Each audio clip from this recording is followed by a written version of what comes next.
for KFC, but I want to be honest. They really put in their hands into this. I was fortunate to be invited to one of their seminars not so long ago.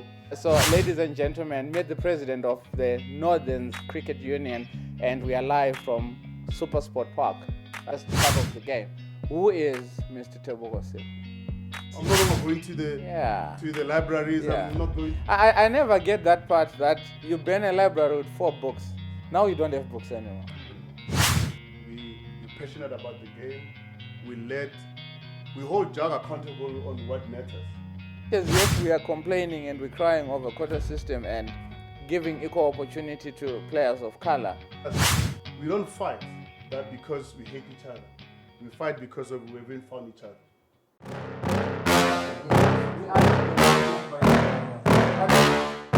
Yeah. Please tell me that I can't, that I won't, that I fail, that I'll never make it out, yeah. Please tell me all the bad, never good, fill my head full of every single doubt, yeah. Please say any negative thoughts, I pop off when I hear people. Hello there and welcome to another one. I trust I find you in good spirits. My name is Tatenda. It's game on, baby. Hero is not here again, absent without leave. If anyone knows about him, please go search him. It was his birthday last week and boom, he's nowhere to be found. Aya is not here today. Raphael is here. Not here in the spirit, but he's with us in the spirit. Pumza is here behind the mic and the camera. You are here, and that's the most important thing. And because you are here, the conversation that we're going to have today is going to be centered around custodians of the game of cricket. And we always go for cricket because I believe that that's the easiest way to go about it. And if stuff like this interests you, please consider liking, sharing, and subscribing. Also, the banner down below is for you to advertise your company. And so far, we've got best mini removal. So if you are moving and you're in and around Joburg, why don't you put the professionals to the test?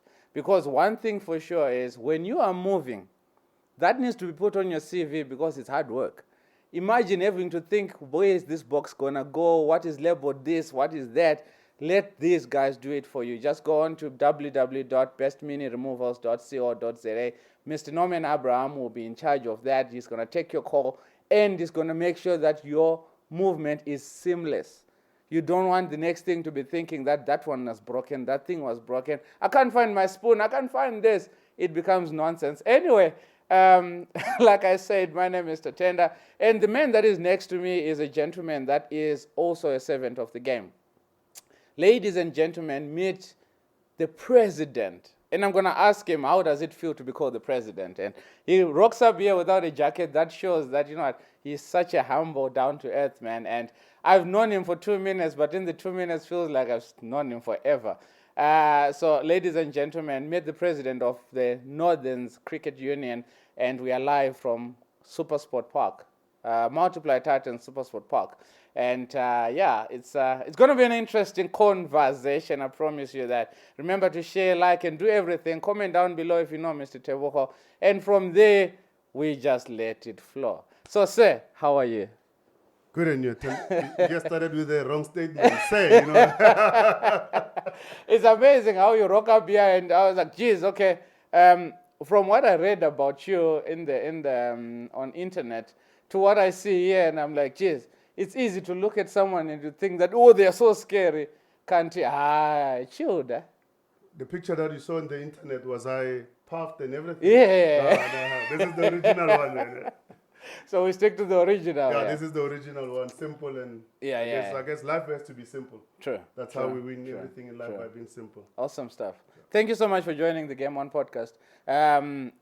You are one man that was sought after. I don't think, when they say names are mentioned in rooms that you're not even there and whatnot, that's exactly what happened with you because we're going to hear about it, yes? So 2 weeks ago, we had Dr. Jacques Fall, the CEO of the Titans, and he spoke so powerfully about you. And one thing that touched me when I walked into the offices here is the amount of unity and free-spiritedness. Because a lot of times you kind of feel like an office space is toxic or an office space is people are stuck up or whatnot, but that's not the case here. And when you feel so welcome when you just rocked up, that's how your name was mentioned as well. Like, you need to interview Tebogo. Wow. That man is something else. It's amazing. And I was like, no, Dr. Jacques, don't tell me more. Can we please sort it out? And I am, man. here you are. So thank you, man. Thank you. Yeah. So the Game On podcast, basically what we're trying to achieve is putting a spotlight on each and every person that is a custodian or servants of the game. And when I mentioned this offline, you said, "Ooh, that's such a big word." Yeah, true. So I am so looking forward to the conversation because I know you're going to expagorate this custodian's part and the servant's part and what goes through you. And in as much as, yes, you're the president, but we're also interested in who is Tebogo. So if we know who Tebogo is, it's going to be easy to know how he deals with what he does, or how he does what he does, and what goes through his mind. So that's what this conversation is going to be about. And it's chilled. You can have your water. You can have, water. There's no coffee. So, yeah. Anyway, before we jump in, we've got a few icebreaker questions. Okay. And the reason why we put icebreaker questions is sort of, we want to feel what kind of a person is this. So I started off by saying sir, and you're like, ooh, I started off with the wrong word. Yeah. So the icebreaker questions is just to warm up the room and find our way through the interview without making it feel like it's something so formal. Yeah, I guess let's have the icebreakers, because the minute you go into an interview, people wear ties and they exactly and the makeup and all. The makeup and everything. So, yeah. Okay, so first question is one must go: Netflix, YouTube, or any social media platform. All three. Impossible. One must go, Baba. One must go. I think social media. Okay, you're not that kind of person. Look, I might reverse back and say Netflix, but why I'm saying social media is maybe how we use it, and I would say the third people, the Western world, are calling us the third world. Yeah. But how the third world is using it, I would say, is that we're not using it in an effective way to promote. If you look at what is out there on the social media platform, I would say it kills who you are. And if we channel it and use it the right way, maybe it might stay. Okay. And then Netflix might go. Okay. Yeah. So we can't let it go then. If there are individuals like you that are saying, yes, the way it's being used, or we are abusing it, for lack of a better word, yes, we are abusing it, and it's there to help us. So if individuals one by one start realizing that, then surely the narrative might change. Netflix might go. Netflix is going, yeah. Netflix is going. Between a movie and a book, one must go. What kind of person are you? Are you a reader or are you a watcher? If there's such a word. Is there such a word as watcher? Yeah, it's there already, yeah. I guess being a bit of an all-rounder when I was playing cricket, then both would stick, But as one must go, the movie will go. I'll stick with the book. Awesome. And they say when you read, you get more knowledge. So I love that. They say so. Yeah, well, do you get more knowledge from reading? Or it depends on what you're reading? It depends on what you're reading, and it depends if you're going to apply what you've read. There's books that might build you, and there's books that will just create your mind or sharpen your mind on a certain thinking aspect. Yeah, awesome stuff. The last one, we just come back from Heritage Month. What's your go-to heritage dish? This man loves his food. I used to think, which one? If I say this one, then what's going to happen to that one? Yeah. You know what? Yes. But I would say. And now you speak English, and now you have to pronounce it in mother tongue. Bring it on, Baba. Bring it on. Tlakwan. What's the tlakwan? You see now. Is it cow legs? Cow legs. Oh, there we go. In my language, we call it mazondo. Mazondo. Yes, like Raymond Zondo. This man goes for the judge, the highest judge. The highest judge. Oh, okay, nice. Yeah. And that is really good. I eat that any day. Does it? I remember as we were coming for this shoot, we passed by Pick and Pay because that's where we get them. And my wife was like, "Don't you want this?" And I'm like, "Nah, not today." But that's my go-to. No, that's my go-to. Limala mkhodu, that's bro. Honors, they call them the honors. Any day. So anyway, those were the icebreaker questions, and the whole reason is to sort of have a vibe of what this interview is going to be about. I never want to sit in an interview where everything is structured. So here we are chatting and we are getting to know who the person is.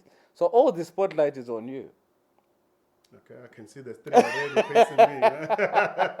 Okay, so the first question that I always say when we're bringing someone to the show, obviously we've got a team of 5 members, and a lot of times not everyone understands the game. So as it stands, the ghost lady right now, she's getting a hold of what cricket is about. Our digital designer and all that, he's got no clue what cricket is about. He just watches it and he knows that I play it. Then the other 3, we are in the cricket circles. And when you're about to bring a guest, the first question that, or you tell your mom or your dad that I'm going to a podcast interview, they're going to ask, who is that person? And I always want to run away from that question, but unfortunately, we have to. It's just part of the game. Who is Mr. Tebogo Siko? Yeah, that's when you've said everything in the interview and they said, tell us about yourself. Yeah. And the thing, I didn't practice that part. That one. Okay. Tebogo Siko, born, bred, raised in Soshanguve, one of the townships in Pretoria. Started playing cricket, I think, at the age of 8, and throughout my life, I've been a cricketing person, and I'm from a family of 6. We gotta say this. You know. I always, if I explain, so I say we 7-6. Okay. And then I would say 5 from my dad, 4 from my mom. I see. Yeah, Okay. so I've got Okay. So the family is big. Yeah, the family is big, but you can see the structure. So out of my mom's side, I've got 3 sisters and me, and then from my dad is me and my half brother. Okay. And I studied at the then TNG, but cricket took a lot of my time, and then I ran away from studying and just played a lot of cricket. Yeah. But unfortunately, I was not good enough to even play at the main field. But I guess when I started seeing that, you know what, you'll never get an opportunity to play there. The administration was always at the back of my mind, because I've been fortunate, to be, because when I would say there's a group of us that when cricket was introduced in the townships, I was I would say in the first group. I see. So I then, when they were teaching us about structure and everything, and then I was then the secretary of the club. Then later on in the years, I became I would say the chairman of the club, and then I think it was 2009. I was voted into the Northerns board, and then I've been there as a Northerns board member since 2009, and in 2018 I was voted in as the president. So now I'm serving my 2nd term, of which is ending next year. I see. You say, and I want to touch on, there's a clip that the Record Pretoria said, and you said in your own words, I had 2 left feet, so I could not play soccer, because a lot of times when, especially in the location or in the neighborhood or in the previously disadvantaged areas, it's easier for one to go for soccer because it's just a soccer ball. Basically, you give a kid a soccer ball, then you're just going to kick it. With cricket, it's always going to be tough because the kit is expensive and the traveling and whatnot. And when I saw that statement that you said, I had 2 left feet, that's why I chose cricket. And then you said you started playing cricket when you were 8 years old. Was mom and dad part of you starting playing cricket? Did they understand this game? Look, my dad played a lot of softball. So all he said is that it is like softball, but your ball has to go through the ground first. Also, he understood the game. He understood a bit of it, but not the technicalities around cricket. because you the softball, you catch it with one hand, glove, and all that. But unfortunately, and I'll say this, and it till today, there's a bit of that struggle with regards to black parents supporting the children, and I've gone through that stage where it is we're not available and everything, but they would understand. I think maybe my mom came to watch me at a later stage in my life when I was like, okay, now you're starting to be fun. serious. Okay. No, For fun. Because now the serious part it's done. It's done. Okay. Yeah. Age as well. Yeah. But I guess there was a bit of understanding because as cricket started to be aired on TV and everything, they would watch it with me and I would sit and explain. I'm the one that could sit the whole 5 days, watch Test cricket. Nice. So I would explain. Even now, I'm no longer at home, but they would say, "Hey, we've watched a game of cricket." Nice. So I guess I've. So you're the one that has actually spiked up the interest in the family. In the family. Yeah. So then you always wanted to be part of administration. Did you want to be part of administration because you felt like your playing days or your opportunities as a player were limited? Hence, as long as I am within the game, within the sport, I'm still serving it. Was that kind of mentality? What transpired is there's a when I was a secretary, and then as I said, there was a bit of a gap in our club when the then chairperson and his may his soul rest in peace, the late Hiro Ramuhali was no longer a bit active within the club, and then there was a bit of a gap, and my days at playing were not necessarily over. Yeah. For let's say for the professional setup was over, but for the club cricket playing was still there. And then I saw that gap and say, you know what, we cannot let this township, of which has produced proper players, go to the downstreams, Yeah. And I said, look, I'll help out where I can. And there were 3 or 4 of us. We said we'll form a committee. Nice. So we started getting involved with the structures of admin, making sure that, since there was a bit of money coming from Northern's Cricket Union to the township as part of the development, so that there is some foundation where the money comes in, where the money gets distributed to. And as you get to do it, you get to realize there's more to just this administration. You get kids that you get to know about kids that didn't eat. Yeah. And it's happening quite a lot where a kid's first meal was the one that they had at lunch. True. And they've been running in the sun. It's 35 degrees. Pretoria is 36, 37, 38 at some point. Don't talk about today, man. You see. So it's been so hot, right? And what I'm trying to put it is there is a kid that is coming from some township and they love the game, yes. But then at home, probably they had a slice of bread with tea. That is doing nothing to their health or their boosting their proteins or capabilities, whatever the case may be. And when they come to cricket, they know that at cricket, at lunchtime, we're going to be served with an apple, a banana, and this and that.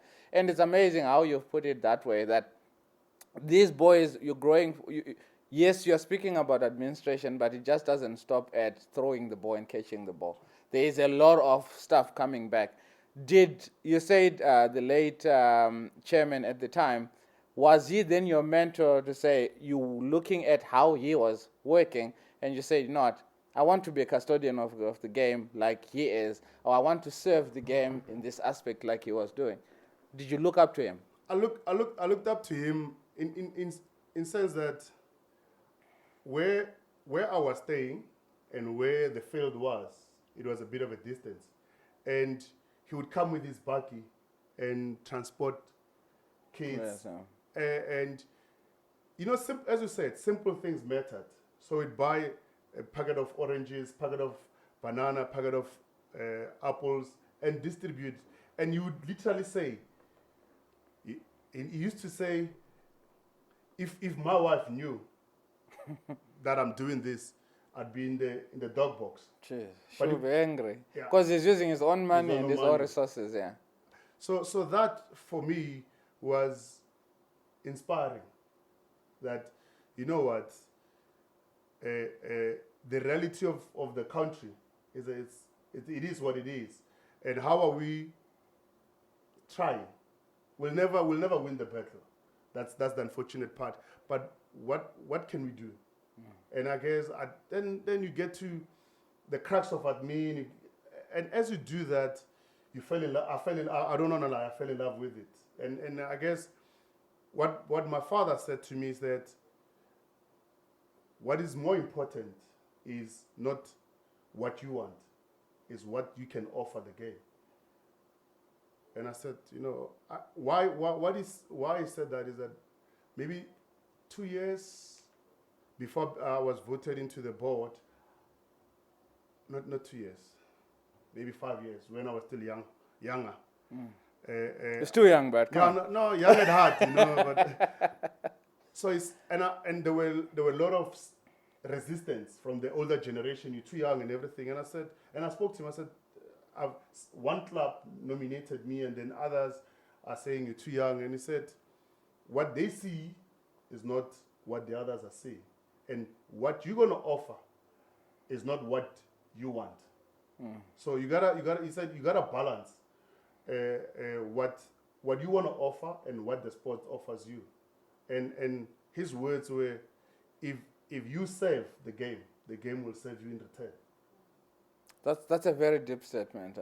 I think not only does it apply to cricket, but it applies to life in general. If you save life, life will save you. True. So if you are nonsense to other people, then you're going to be screwed as well at the end of the day.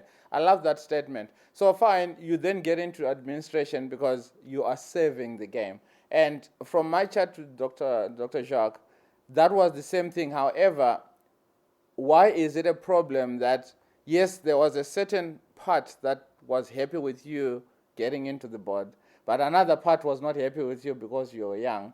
Does this mean that society hasn't accepted the young person? Because we say the country is going to be run by youth. Yet we then go back and say, no, the youth cannot do it. Was that the case with you as well? I guess if you look at 80%, and I'm generalizing, Yeah. but if you look at the 80% of the sporting codes, who's at the forefront? The oldest. The oldest. Yeah. I won't talk about the country. We all know that. Yeah. So there is that resistance of the younger generation, but also there are other younger. There are now Europe has just run out. If you heard that, there are other young generation that are not coming to the game, not necessarily cricket only, but to the sporting industry or sporting federations with good intent.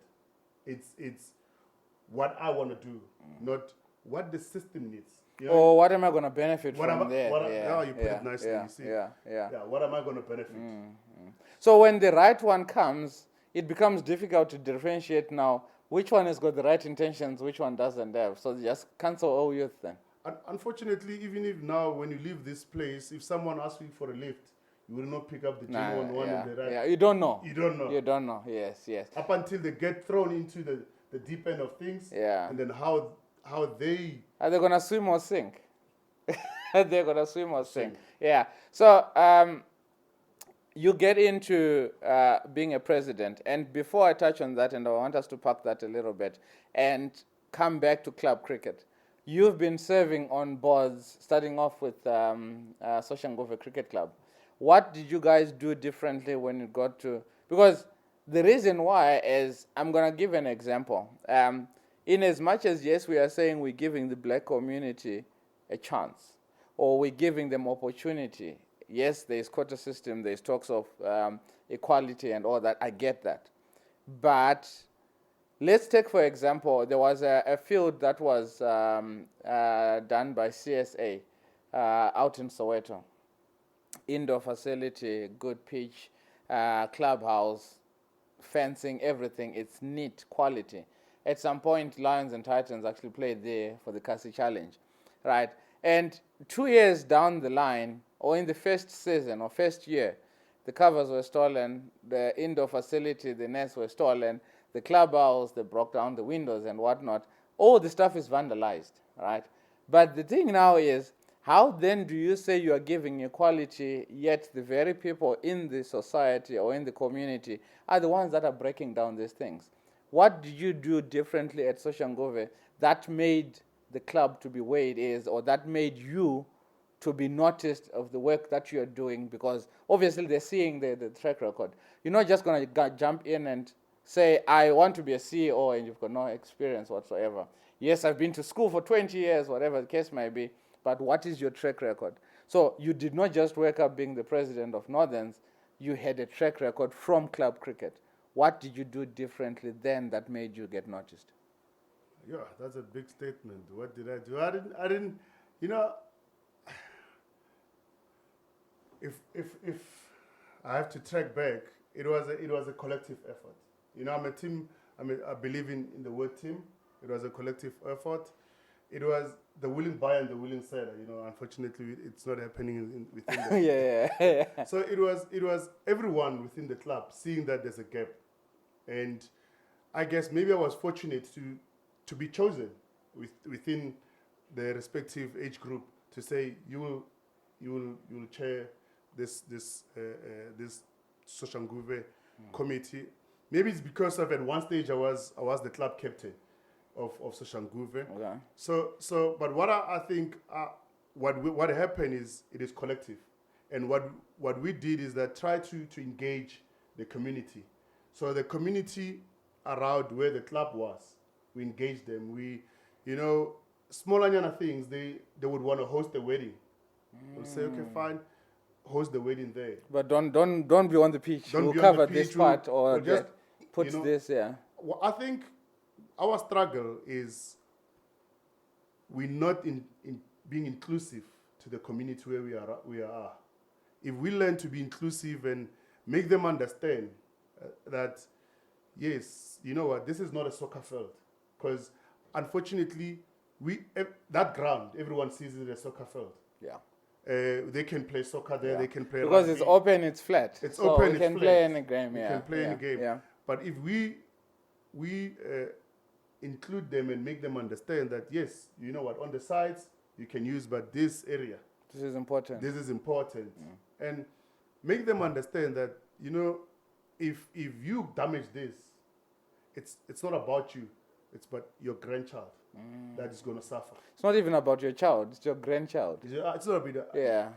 You know, we've got the mentality that I'm taking my child to a better school.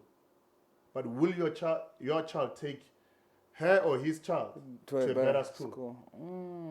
So it's easy for us to look at, yes, I can afford private schooling now, but there's no guarantee that my child that's going to private school is going to be able to send their child to private school. So if I screw up that facility, my great-grandchildren are going to be screwed up. So that is I think the mindset that we need to start engaging ourselves in. You can see when we fight, whatever the case might be, we ban. Yes. I'm no longer going to the libraries. Yeah. I'm not going. I never get that part that you ban a library with 4 books. Now you don't have books anymore. Then what? So how then can we then change that narrative? Because in as much as, yes, we are complaining and we're crying over quota system and giving equal opportunity to players of color, are we doing enough in club cricket to ensure that the facilities are good? Because if we're going to say first class, for you to make it to first class cricket, you need to hit 10,000 balls, for example, right? According to Bob Womer and the coaching education in CSA. If Johnny in Linwood is hitting 10,000 balls because he goes to private coaching, he's got good facilities at school, he's got a good club there that is being taken care of, everything. Then you've got little kid from Soshanguve, and he does not have all those facilities, and he's not hitting 10,000 balls because there's no facilities. How then can we then say we are trying to transform? I'm not a politician, and I'll not try and answer the political way. Yeah. Look, one thing that I can say about sports is that talent is talent. Hard work is hard work. And if I'm going to cut it, I'm going to cut the cake in the middle, is that joining Soshanguve doesn't have support. Petros in Waterkloof has support. Johnny on the other side has to worry about how to get to practice, all that. What to eat. What to eat. On the other side, there's a different Sorted, ballgame. yeah. Sorted. You just have to rock up. Yeah. And on this side, I gotta give credit to Cricket South Africa. You know, they've tried to create hub systems to make sure that there is coaching that is happening. The unfortunate part is, are we, or the coaches, are they there for the love of the game? Or for a quick buck. Or for a quick buck. That changes the whole narrative now. That changes the whole narrative. Yeah. Because my belief is that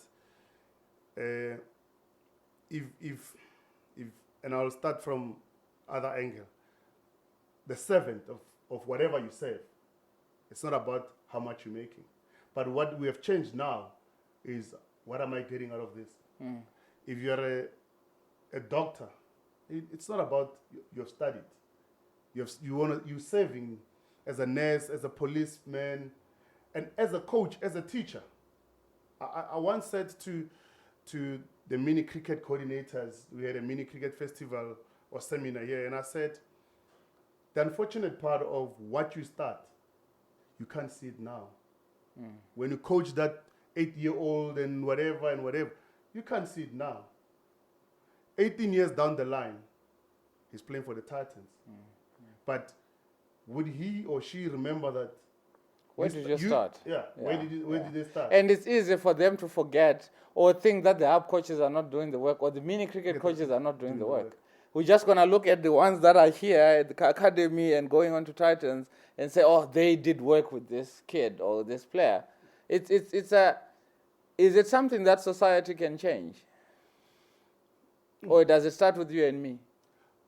Look, we might be a drop of blood in an ocean, you know, but society has to change.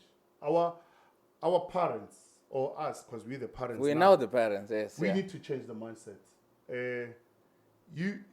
You need to go to your child's sporting activities and be there, support. You know, the simplest thing, he doesn't have to be a superstar, but when he sees the support of the parent, it changes his mindset. So if we, the generation that are the bad uncles and the bad aunts, are not only at the outskirts of doing nothing, but we're in the field, our kids can see us. We're going to plant trees, and at the end of the day, we can change the community. An unfortunate part is that we've developed a buzz them in, buzz them out mentality. We stay in the townships, we buzz our kids into certain Model C schools. When the bell rings, the taxi's outside. Let's go home. They don't get to play sport. But then at the same time, you're asking yourself, I think we always grow up with this mentality that you have to become a lawyer, you have to become a doctor, you have to become an engineer. So again, are you saying the black community, yes, or are we? The black community. The black community. We're speaking in the black community.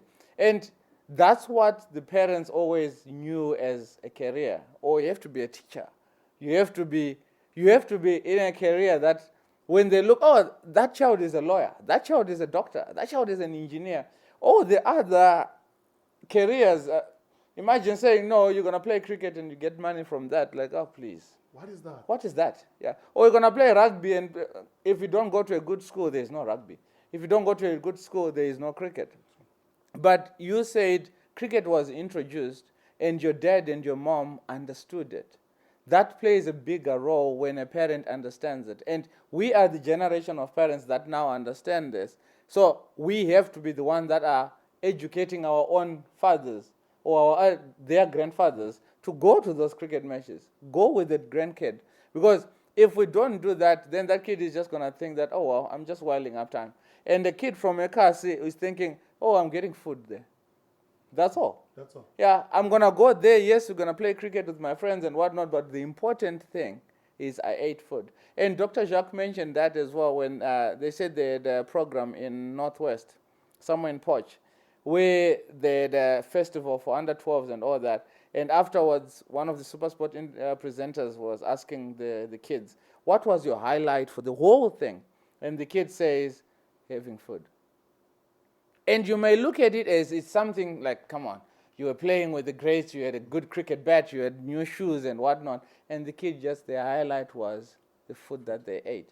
So in as much as, yes, we want to transform, but if society doesn't change its mindset, and it starts with the parent, not with the 12-year-old that's playing cricket. It starts with me as a dad. It starts with you as a mom. Say, you know what, even if I don't understand this game, because my child loves this game, I'm going to go with it. I'm going to go with my child. So I like what you're saying, where you say the community and society needs to change their mindset. And it's not only about the kid that is playing, but it's about the support outside. You know how it feels just knowing that mom and dad are sitting on a camp chair. It's hot, I get it. But mom and dad are there. And when a kid, I've seen it a lot of times, when a kid plays a shot, the first thing that they look at before the player saying, good shot, is mom looking, is dad looking.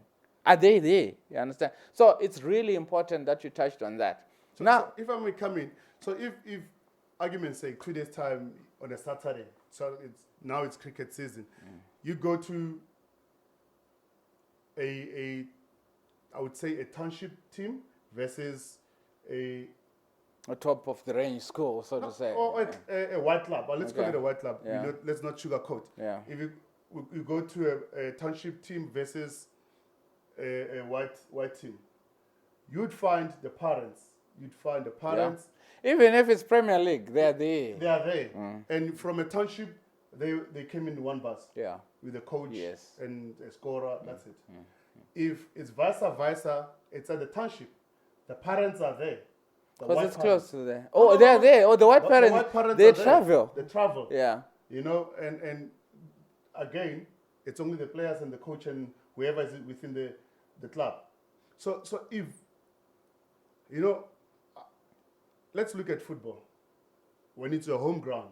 Oh, jeez, it's packed. It's packed. You need packed. that spectator drive. It's massive.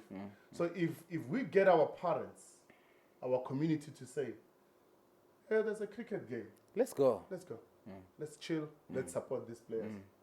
The mindset of that kid changes. Yeah. Yeah. As I said, talent is something else. We can be talented equally so, but the support that you get might lift you up. Makes a huge difference. Again, just like say, just having someone that backs you up. I was chatting to Alfred Dumtour. He was with you guys for a bit. He's now gone to the Warriors. And he says, Mark Charlton said, I want you. Come. I'm going to back you, son. Just having that, to say, I'm being backed.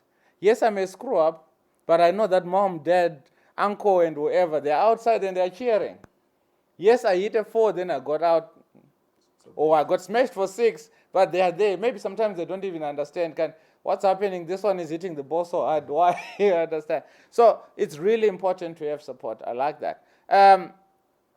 You then come into the board as president and you had so much scrutiny.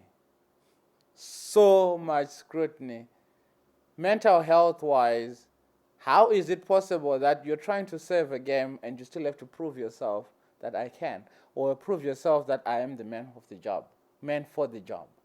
How do you manage your mental health in a society that always looks at a black man as you are guilty until proven innocent? From your own words, mental health-wise, mentally, because a lot of times we carry on with something and you're thinking, is it really worth my mental health? Yes, I am working and I've been employed as an engineer of this firm and it's a very good firm for my career and whatnot, but my boss is nonsense. Or the work environment or the work schedule is just too tiring. When I finish and go home, I'm exhausted. I don't want anything. I can't play with my kids. I can't hang out with my wife, whatever. That's not good for your mental health. Yes, you may be getting R1 million a week or a month, whatever the case may be, but is it worth your mental health? How did you manage that? Yeah, you know, I don't know how to start, but I guess I had a conversation with Jack, I think on a Thursday after I think maybe I was elected on a Monday or Tuesday. And then we were sitting in this room, funny. And he said, how are we doing this? And I said, what has changed? He said, you're the president. I said, so what has changed in terms of the structure of the union? And he said, nothing. And I said, so let's continue to do what we've been doing. And he said, I don't know what to say. I said, nothing, this system has not, the system has not broken down. Wow. So let's continue what you do. I'll continue what I do. I'll be the president of the board. You'll be the CEO.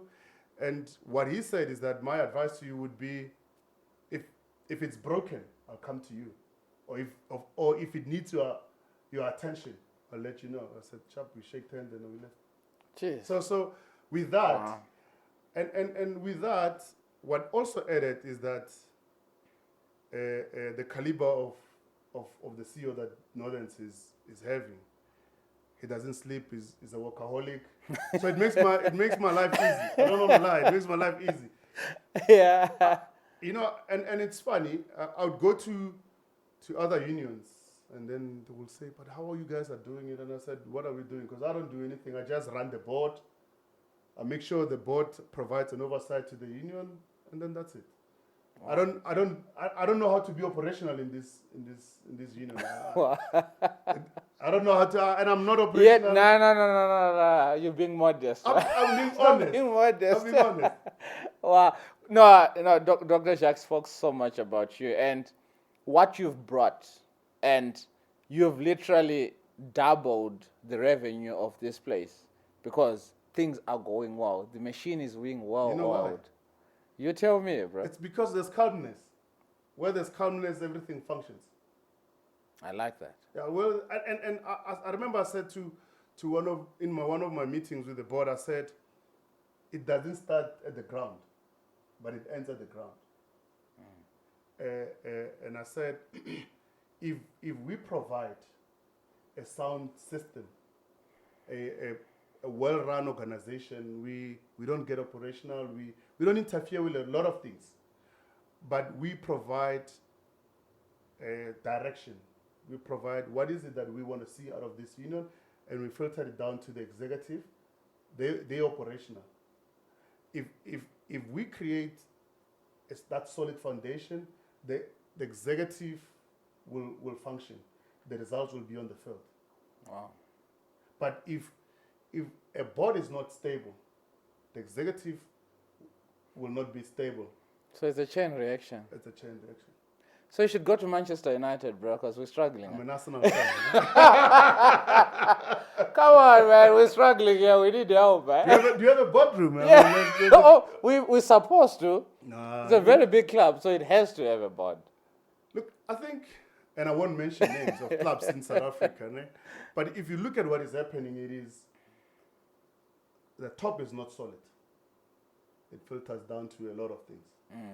And I'm fortunate to have the board that I have. We're passionate about the game. We hold Jack accountable on what matters. What doesn't matter, he must sort it out. Wow. And I think every person on the board runs their portfolios. There's a CRICOM chairperson runs his portfolio. I don't even interfere. I don't even sit in CRICOM. I don't even want to know if it doesn't matter. So we have created that foundation. I see. So HR, deal with HR. Finance, make sure there's money.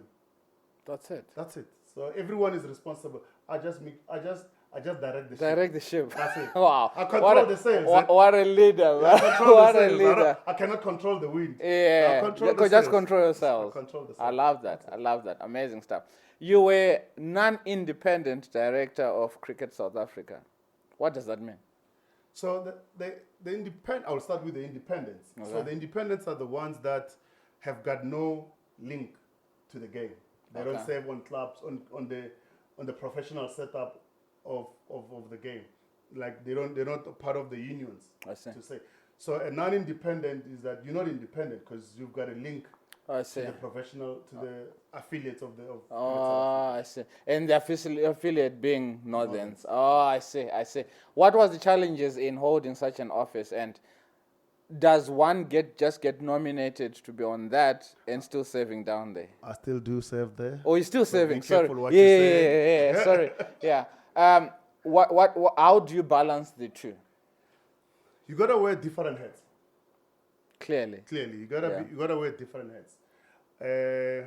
It's all about integrity as a human being.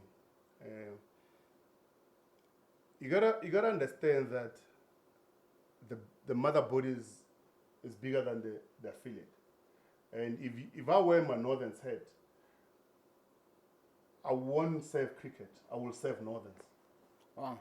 So I gotta wear the head of understanding the landscape of South Africa, understanding that yes, you know what, we can argue, but the Gauteng setup will be more dominant because of the finance that is around Gauteng and everything. And we need to challenge our mindset. Is that how are we improving the game to the other affiliates that are struggling? To not necessarily struggling, but where there's not that drive, there's no financial drive. So if I'm at CSA and where only my Northern said, everything will come. Oh, so you only support yours, you basically. Basically. Yeah. But if you understand the bigger picture, that is, this is national now. You got to understand what is happening in Limpopo. You got to understand what is happening in KZN. All the nine and give them the equal opportunity and equal attention like you would for your own. Equal is that English word is it's overrated. It's overrated. You know? I'm a believer that we can never be equal. No matter what we do, we can never be equal. But we need to make you be equal in your own standard. Sure. This man has good wisdom. Yeah. You can never be equal, but be equal in your own standard. Be equal in your own standard. So we've got different equal standards that make a bigger body. Jeepers. Okay, so we're going to come back again to club cricket in South Africa.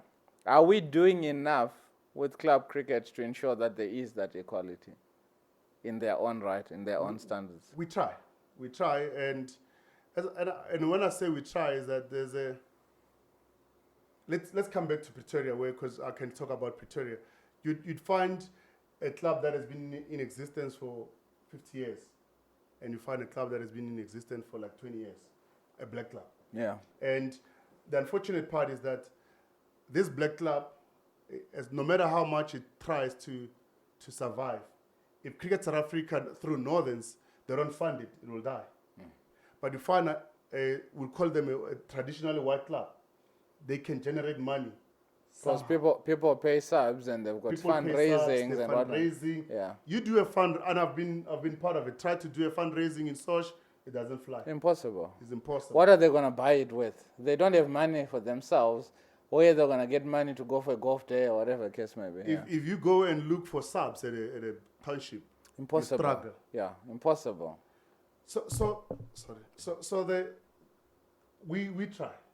We try, and we've been fortunate within the Northern structure that what is that word? My predecessors, is that the right word? Yeah, predecessors. Yeah. They've managed to have a kitty that is well looked after. I see. And then once in a while, we'll distribute money to clubs to say we cannot do everything. Yes. But here's a bit. Yeah. And as per your needs, because your needs and my needs will never be the same. As much as I said, will never be equal. Yeah. So your needs and my needs will never be the same. Let's try and cater for your number one needs, and then you don't have a lot of needs, but unfortunately the playing fields will never. They will never be the level. Yeah. Here's something for you to look at, maybe upgrading of 1, 2, 3. So we try. At Northerns, we really try. The unfortunate part is that it's like giving you 10 rands, but you still get that 5 rand. So you get 15 Obviously, rands now you already. have 15. So this one doesn't have anything. 0. Yeah, so that 10 is, you're starting from 10. From 10. Yeah. Alfred Mutoa was raised in Hammanskraal. And that's part of your portfolio as well, Yes. right? Yeah, it's the whole social Hamaskram. And yeah. What are you guys doing differently to ensure that there is more clubs? Because the amount of talent that is there is massive. But then the club facilities are limited. Is it something that, as the president or as the union, you're looking towards that in the near future, in the foreseeable future, we're going to look to create another, like let's take for example, Soshanguve Cricket Club. Would they be another, because Soshanguve, I believe, is from A to, That's big. it's big, it's massive. So it can never, ever be serviced by one cricket club. It's impossible. What is the plan going forward with regards to that? Is CSA, is Northerns, building more facilities or creating more clubs? Is that being realistic or impossible? There was a what do you call it? We hosted it here, stadium conference, something like that. Yeah, stadium conference. We hosted it here, and we had one of the MMCs, and she said facilities belongs to them. They are enablers. Okay. They need to make the situation be able Possible, yeah. So as Northerns, as Cricket South Africa, we don't have the capacity to build more fields. That's council. That's on the council, government. that's municipality. That's, Yeah. So if municipality can provide that, the playing fields, surely It's possible. it's possible. So is it something that you could say that it can always be discussed, and at some point maybe the government will hear, and when they do, or it's just a never winning battle? See, you live in South Africa, and if we're gonna be politicians, we'll never win the battle. In terms of they've got their different needs analysis. Yeah. If they're gonna focus on sports, what's gonna happen on service delivery? Unfortunately, it is a challenge that we're facing, and how we're gonna win the battle. And unfortunately, I don't have the answer for that. God knows. Let's touch back just before I let you go. We're going to touch back on KFC mini cricket. Is KFC mini cricket still playing a role in the townships? So much so that it's breeding new love and new kids coming in through the ranks. Is that something that is part of your portfolio, or something that is so close to you? Because the reason why I say so, we were here for the Titans Rocks game. And at drinks break or innings break, all the kids went into the field. And you've got no idea, just that little gesture, how much light was in those kids. Yes, the pitch is covered. They're not going there. But the mere fact that I am standing where Dean Elgar was standing. He was fielding here, he got a catch here. Or Dad is throwing a ball and they took a dive on this turf, on this field. That means a lot. And that's what Baker's KFC is trying to do. Are we doing the same, and are we pushing that agenda with club cricket or with mini cricket coming into Ekasi in that regard? Look, I can't be a spokesperson for KFC, but I want to be honest. They really put in their hands into this. I was fortunate to be invited to one of their seminars not so long ago, and I think this year only, or they would know how to put it, but they said there's plus minus 100,000 or 125,000 kids. That's a lot. That's a lot. That's amazing. Playing mini cricket. Wow. So there's that drive, and they right behind it to push for numbers, because their goal is not to anything but to see more kids playing the game. And I'm not the spokesperson for CSA as well, but I think CSA is very, very proud to have KFC supporting them, because without in a sporting environment, without sponsors, you're crippled. You're crippled. So KFC is really, really pushing for numbers, and as you said, that touch, you don't know what's going to happen. You never to know. it. Yeah. You know, I mean, if you look at 80% of the Protea squad, they all started from mini cricket. Yeah. I had Tando Bulla the other day, and he says he started with Baker's mini cricket at the time, and he had so much to speak about that. And in as much as I've been to a mini cricket thing that they were hosting for kids, it's chaotic. It's chaotic. It's chaotic. The ball is hit and all 8 are running for that. But there's a love. That's what's important. Afterwards, when they're going home, Mom, I hit a 6. Yeah, but the 6 was there. Yeah. Literally. But then we're breeding good energy and good love for the game. And 100,000, even if it's 2, that's a lot than we had. And I think as custodians, you yourself, where you're serving, myself, when I'm what we are trying to achieve here, we're just trying to keep the game alive. True. And in keeping the game alive, we're also making sure that when the next person or the next generation comes, they're going to hear about, geez, at Northerns there used to be this president and this is what he did for me. And sometimes you don't have to talk to the kid for them to understand that you love the game. And not a lot of people may understand what you go through. Not a lot of people may understand the stresses that you go through, the anxieties that you go through, yet you still may wake up every day, show up and say, you know what, I'm going to save the game. So thank you so much for all you do, mate. Thanks. No, really amazing. I think the most important thing is we are temporary custodians of the game. And my plea to every custodian of any sporting code is how you find it. Try by utmost best that when you leave, because at the end of the day, you're going to leave. Yeah. Leave it in a better state. That's all. That's it. Before I let you go, Che, we always ask our guests to give us their knowledgic. There's no word like that. There you go. Their wisdomatic statement. And the statement goes, a wise man once said, please complete it and give me the statement that drives you. A wise man once said, mine will be, a wise man once said, failure is not fatal. Success is not fatal. What counts and what's important is the willingness to still get up. You get knocked up, you still get up and you carry on going. I live by that. This man has just thrown me into the boardrooms. You know, now my head is spinning. You know, it's so simple, you know, and now he wants me to scratch my head. Yo, now I'm being honest, I'm thinking. And I'm one of those that don't think a lot. Okay.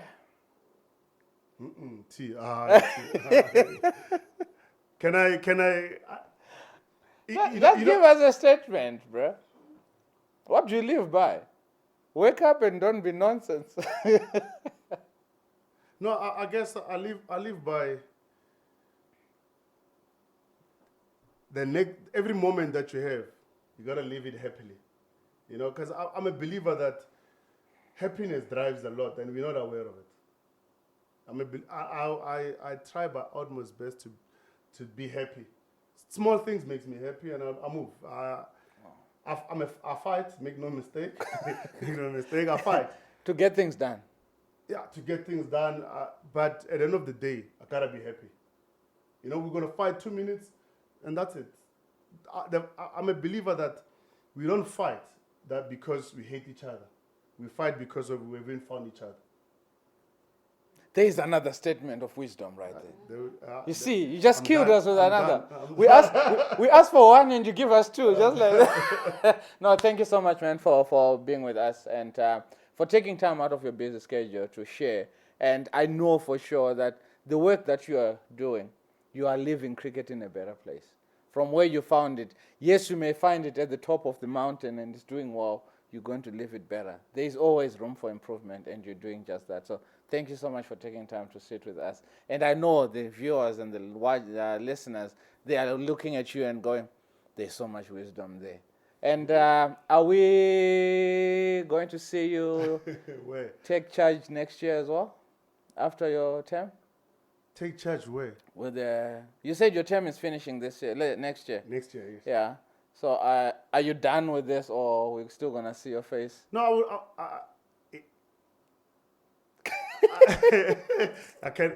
don't normally run with short of words, but with Northerns as a president of the union, there's other aspects that we're working on.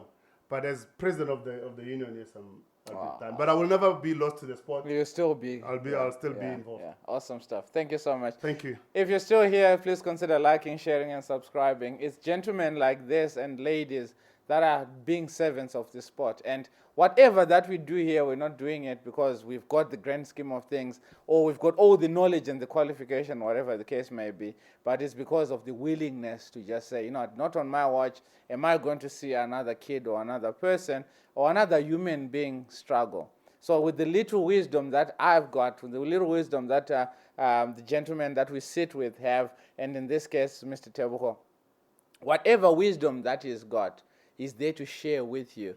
And when he serves, he's not serving because he wants all the glory and all the glitz and the glamour. He's got them, of course, but he's doing it to serve. So we'll see you guys next week, Thursday. And you know what? I'm so humbled when I meet gentlemen like this and they keep on showing up. Again, if you want to sponsor this video, we've got so much that needs to be done. We need a new camera. We need a new laptop. We need more lights. You heard him. He said that the spotlight is not enough, so we need more. Boom! Make it wide. Anyway, we'll see you guys. Remember, stay safe, keep believing, and God loves you. Cheers for now.